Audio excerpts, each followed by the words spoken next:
OECD delegates. First, I have to say that it's a pleasure to receive all of you in the context of the first OECD meeting held in Israel. As the famous line goes, we think this is the beginning of a beautiful friendship. Israel is looking forward to being a full partner with other OECD countries and with the organization itself in addressing the global economic challenges that face each one of our countries. Now, for Israel, joining the OECD was important for two reasons. First, it reminds us how far we've come, and second, it points to where we have to go from here. So, first on how far we've come. Israel has enacted a series of economic reforms over the last 20 years that have fundamentally transformed our economy. I had the opportunity to help lead some of these reforms, first as Prime Minister in the 1990s, and then as Finance Minister from 2003 to 2005, and again as Prime Minister today.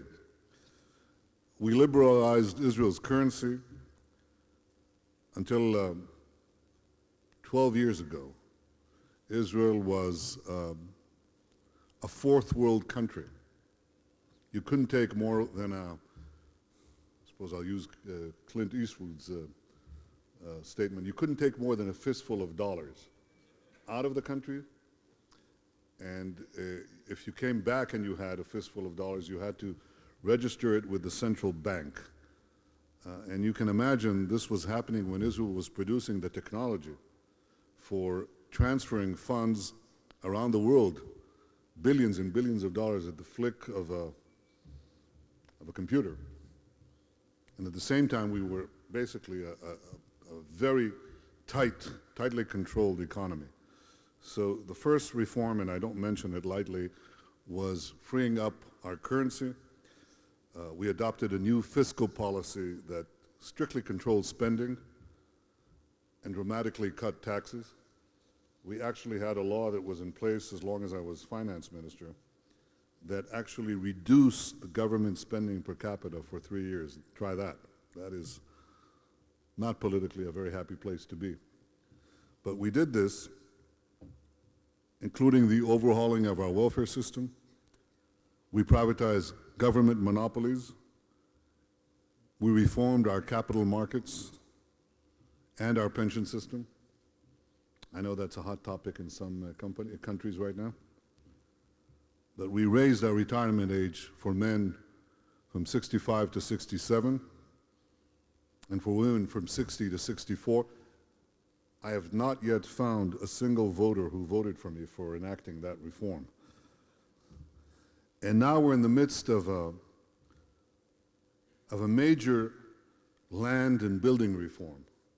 The 5% growth that we had here since 2004, with the exception of the one-year dip, was achieved without real estate and construction, because it's virtually impossible to build anything in this country. So that we see as a great opportunity. What other people see as a problem, we see as an opportunity. If we remove the steel boot of regulation from a coiled spring, we can create growth that in many ways is internally generated and is not dependent, that component of growth, on the world markets. We're in the midst of connecting our country in a network of roads, fast rail, and fast internet. These are all fairly mundane, but they will have a tremendous impact on our economy. Now, all of these reforms were and are directed to one goal: to make Israel's economy freer, more competitive, so that we can unleash the enormous potential that is in our people. Israel has what the economists like to call human capital. In per capita terms, we lead the world in the number of scientists, engineers, and high-tech startups. our per capita spending on R&D is the highest in the world as well.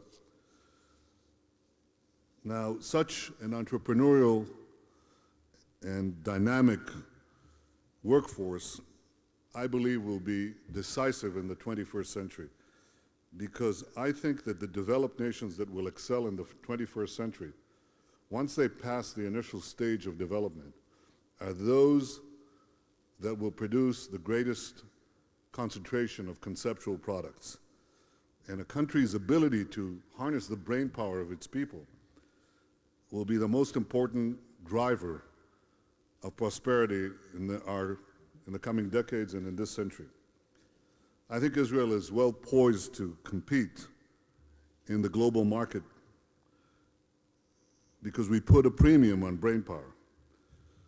I think that a market with a free flow of information and ideas where companies and individuals need to know how to adapt quickly to a rapidly changing world is a challenge that we can meet.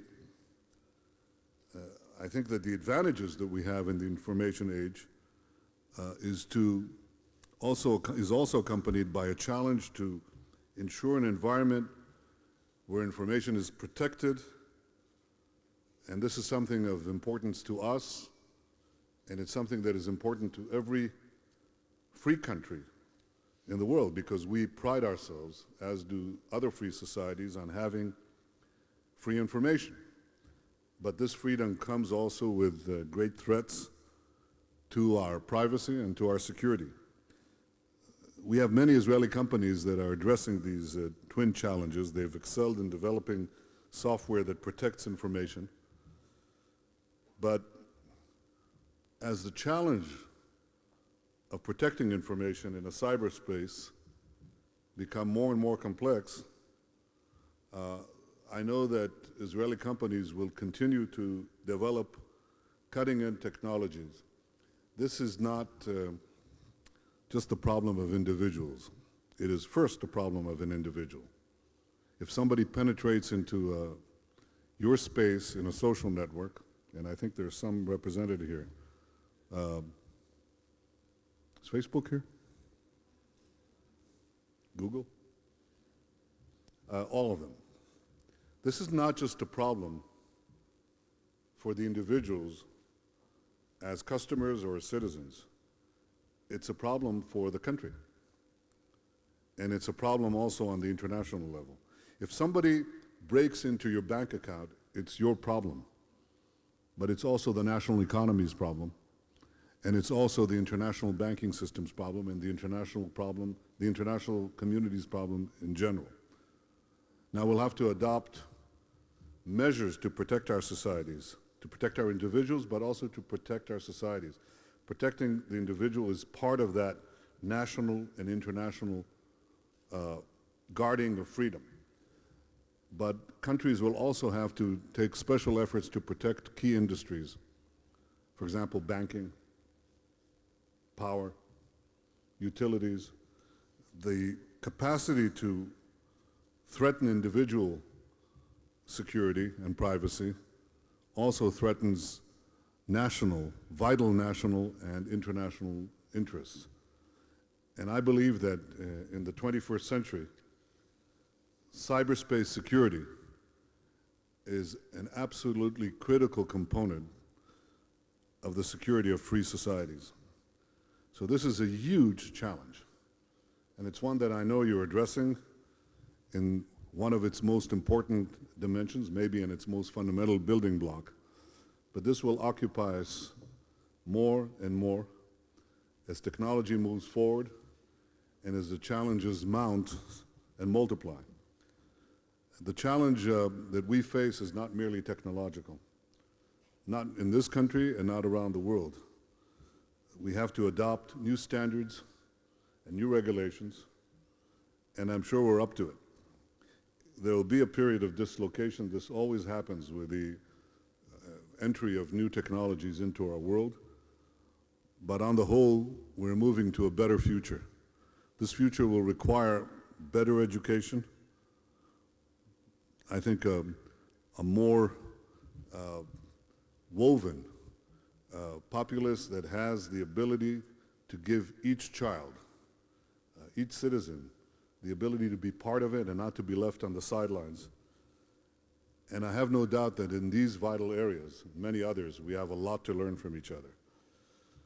And that is why I believe that the OECD efforts to address this issue and the many other issues that we're discussing together will help create an environment that is critical to our common prosperity, but also to our common security. This is something that may not be fully obvious today, but the ability to give individuals the right to pursue their own thoughts, to record their dreams, to communicate with one another without the feeling that they're being encroached on, that somebody is prying into their private lives, I think is one of the great challenges of the 21st century, and it's something that will guarantee the 22nd as well. Thank you for coming to Israel. I hope to see you in the next OECD conference here and elsewhere. Thank you very much. Welcome to Jerusalem. Thank you. Thank you.